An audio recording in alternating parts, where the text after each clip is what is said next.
Pali chinkulirano pakati pa Joseph Mwanamveka komanso Michael Usi, ndipo anthu ambiri akulankhula kuti anthuwa apwetekana.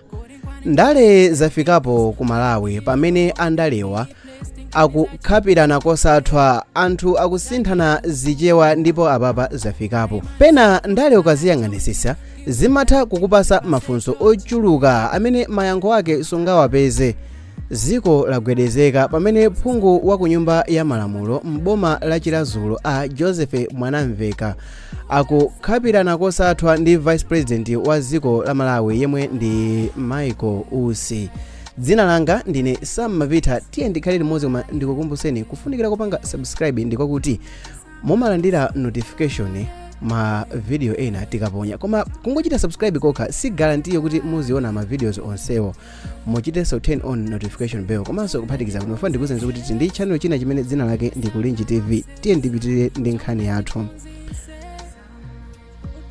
Mwanamveka akulimbana kwambiri ndi Dr. Michael Usi. Izi zinachitika pa 24 December pamene Usi analavula moto kuwalavulira a Mwanamveka ku Chilazulo kumene a Michael Usi amakagawa chimanga ndi bungwe la Dodma. Phungu wa dera la Chilazulo South yemwe dzina lake ndi Joseph Mwanamveka sanabwere kumwambo wozakhazikisa kugawa chimanga mdera mwake pa sikuli.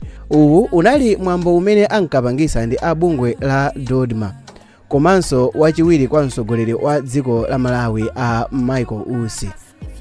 Kusabwera kwa a Mwanamveka pa mwambo ngati uwu zikusiyanirako ndi zimene zikumachitika m'madera ena kumene aphungu akumakhalapo pa dera limene likumagawidwa chimangachi pa mwambo wogawa chimanga umene ukuchitikira m'masukulu a primary amene akumagawidwa chimanga. Pa mwambo wogawa chimanga umene unakachitikira pa sukulu ya primary Chingoma mudera lomwe phungu wake ndi a Mwanamvekawo, a Michael Usi analavula moto ponena kuti sibwino kulowesa ndale pa nkhani ya njala zimene apanga a Mwanamveka posapezeka pamalopo ndi zauve ndiso zomvesa chisoni. A Usi anati akanakonda phunguyo akanakhalapo pofuna kuonesa chikondi pakati pa anthu ake, anthu amene anamuvotera, anthu amene anamuyika pa mpando, anthu amene anaonesesa kuti timuyikepo mkuluyo ndi cholinga chakuti azikatinenera mavuto athu ku parliament.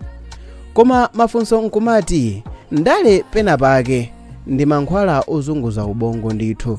Kodi a Mwanamveka ankayenekadi kupezeka pa mwambowu? Kumeneku a Mwanamveka sakanakuwidwa ndi anthu osapota a Usi potengera mmene ndale zimayendera? Kodi a Mwanamveka polandira chimanga pa sikulo sakanayankhulapo mawu ochemerera boma?